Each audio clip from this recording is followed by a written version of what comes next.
تھوڑا سا طریق لبیک کے حوالے سے بات کر لیتے ہیں آخر میں. تھوڑا سا کارکنان کی تو تھوڑی سی الگ سچویشن ہے. جو آپ کی رکن شورا ہے، شورا کے جو ارکان ہیں، ان کے اندر ان کو لے کر طریق لبیک کے اہم ترین رہنما، میرے پاس اس کے باقاعدہ ثبوت بھی موجود ہیں، ان کے ساتھ بہت اختلافات ہیں اور بڑی سخت الفاظ یوز کیے جاتے ہیں باقاعدہ. اور مجھے کئی لیڈران نے اپروچ کیا کہ آپ یہ بات پہنچائیں. تو کیا وجہ ہے کہ کیوں آپس میں یہ اختلافات ہیں، ان کی وجوہات کیا ہیں؟ دیکھیں، ہمارے اختلافات تنظیمی طور پر، تحریکی طور پر موجود ہیں، لیکن وہ کوئی ایسے اختلافات نہیں ہیں جن کی وجہ سے کوئی بدتمیزی ہو رہی ہو یا جن کی وجہ سے کوئی معاملات غلط جانب جا رہی ہوں یا کسی کی حق تلفی ہو رہی ہو. سیاسی اختلافات اور جناب تنظیمی اختلافات موجود رہتے ہیں. کسی کی پسند اور ناپسند میں کچھ چیزیں آ جاتی ہیں. اس میں کوئی، میں سمجھتا ہوں کہ یہ تحریکوں کا حسن ہوتا ہے جب تک وہ اپنی حدود سے باہر نہ جائیں. تو ہماری چیزیں حدود سے باہر نہیں جاتی. ڈاکٹر یاسین ملک صاحب کو تحریک کی جانب سے استعفیٰ دینا پڑ گیا.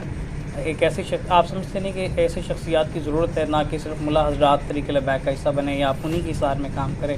ایک دنیا دار جو اس طرح کی پرسنالٹیز ہیں، مثال کے طور پہ بیسٹر عثمان مانگٹ ہیں، ڈاکٹر یاسین ملک ہے، کس بنیاد پر دی ہے؟ ان سے کبھی پوچھیے گا کہ ہماری طرف سے ان کو کچھ کہا گیا؟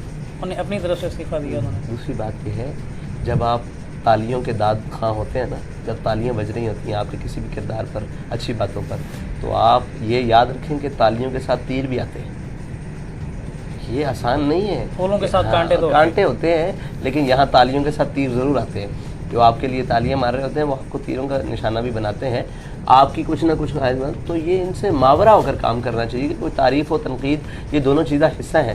ڈاکٹر یاسین صاحب اگر کبھی بھی آن ریکارڈ آئیں یا آپ کبھی بھی میری بھی ملاقات ہوگی، میں ان سے پوچھ بھی لوں گا. ہماری جانب سے ان کو کچھ نہیں کہا گیا. ہاں ان سے کچھ غلط، کوئی لفظ، کوئی اوپر نیچے، تو اس کے جواب دہ خود ہے نا. دیکھیں، ایک بندہ آپ کی تحسین کر رہا ہے اور جب وہ آپ کی تربیت کرے یا آپ کے لیے کوئی اصلاح کا پہلو نکالے، دیکھیں ایک ہے مجھ سے غلطی ہوئی ہے اندر، تو میں معاملات، اور کوئی میری تربیت کرنے کے لیے آئے باہر چوک میں، تو یہ بات ٹھیک ہے؟ یہ نہیں ہونی نہیں ہونی چاہیے.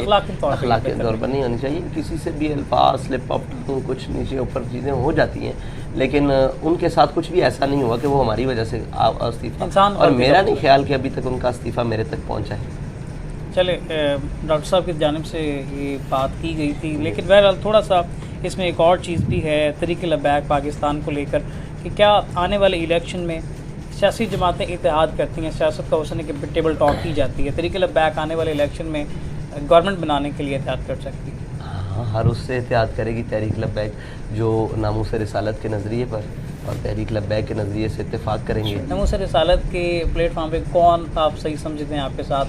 اگر ایک میں تو ہر ایک کو مسلمان سمجھتا ہوں. میں جماعت اسلامی دعوت دے تو آپ اتحاد کریں گے؟ جمعیت علماء اسلام، جماعت اسلامی ہو، جمعیت ہو، جمعیت علماء پاکستان ہو، نون ہو، پی ٹی آئی ہو، کاف ہو، جو بھی ہو، جو دیکھیں، جو آ کر یہ کہیں کہ ہمارا اس بات پر اتفاق ہے ناموس رسالت پر، جو سٹینڈ تحریک لبیک کا ہے، ہم اس سے بالکل ایگری کرتے ہیں اور اس کی زیر زبر سے ہمارا اختلاف نہیں ہے. ایک پوائنٹ جس پر آپ اتفاق چاہتے ہیں وہ حضور کی ذات ہے، ناموس رسالت. ناموس رسالت پر. ناموس رسالت پر پیپلز پارٹی سے بڑھ کر تو نہیں، ذوالفقار بھٹو نے ایک قادیانیوں کے خلاف باقاعدہ ایک قانون پاس کر دیا. وہ تو تھے آبا تمہارے، بتاؤ تم کیا ہو، ہاتھ پہ ہاتھ درے منتظر فتح ہو.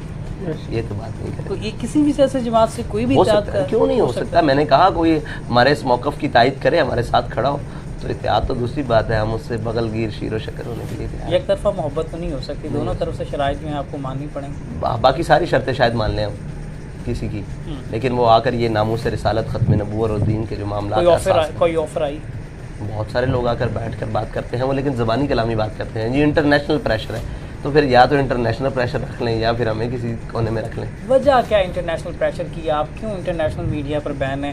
لاسٹ ٹائم میں نے آسٹریلوی نیوز چینل کو انٹرویو دیا تو میں نے طریق لبیک لفظ کیا تو اس میں بیپ لگا دی، باقی سارا انٹرویو آن ایئر گیا. تو انٹرنیشنل میڈیا بھی ایکسیپٹ نہیں کرتا. وجہ کیا؟ رقیبوں نے رپٹ لکھوائی ہے جا جا کے تھانے میں کہ اکبر خدا کا نام لیتا ہے اس زمانے. چلیں، طریق لبیک کے قائد حافظ سعد حسین رضوی صاحب، بڑی خوشگوار سے ملاقات رہی. بہت شکریہ آپ صاحب کا، آپ نے قیمتی وقت دیا. الیکشن کے حوالے سے انہوں نے واضح کر دیا ہے کہ ٹیبل ٹاک کرنے کے لیے تیار ہیں آپ؟ ہاں جی، ہر ایک سے بات کرنے کے لیے تیار ہیں، ہر ایک سے بات کر بھی رہے ہیں، کوئی آتے بھی ہیں. ہم جب اپنی شرائط رکھتے ہیں تو وہ سوچنے پر مجبور ہو جاتے ہیں. اور مجھے اس بات کی حیرانگی ہوتی ہے کہ پاکستان میں سیاست کرنے والی پاکستانی جماعتیں پرو پاکستانی وہ جب کہتی ہیں کہ ہمیں انٹرنیشنل قبول نہیں کیا جائے گا، تو پھر آپ کس کے لیے یہاں کرتے ہیں؟ یا قوم کے لیے کھڑے ہیں تو قوم تو سارے. ایک مجھے آن دا پوائنٹ بتا دیجیے گا، کیا اسٹیبلشمنٹ کا پاکستان میں کردار ہونا چاہیے پولیٹکس میں؟ ہم تو یہ کہتے ہیں کہ ان کا کردار جو ان کی حدود ہے ان کے اندر ہونا چاہیے، ان کی حدود میں پولیٹکس نہیں آتی. چلیں، بالکل واضح موقف دے دیا آپ صاحب نے. بہت شکریہ آپ صاحب کا، اپنے قیمتی وقت دیا. اپنے میزبان اسامہ زاہد کو دیجیے اجازت. اللہ حافظ. مزید ویڈیوز کے لیے اس چینل کو ضرور سبسکرائب کریں. آپ کی محبت کا بہت شکریہ. اللہ آپ کا حامی و ناصر ہو. اللہ حافظ و ناصر.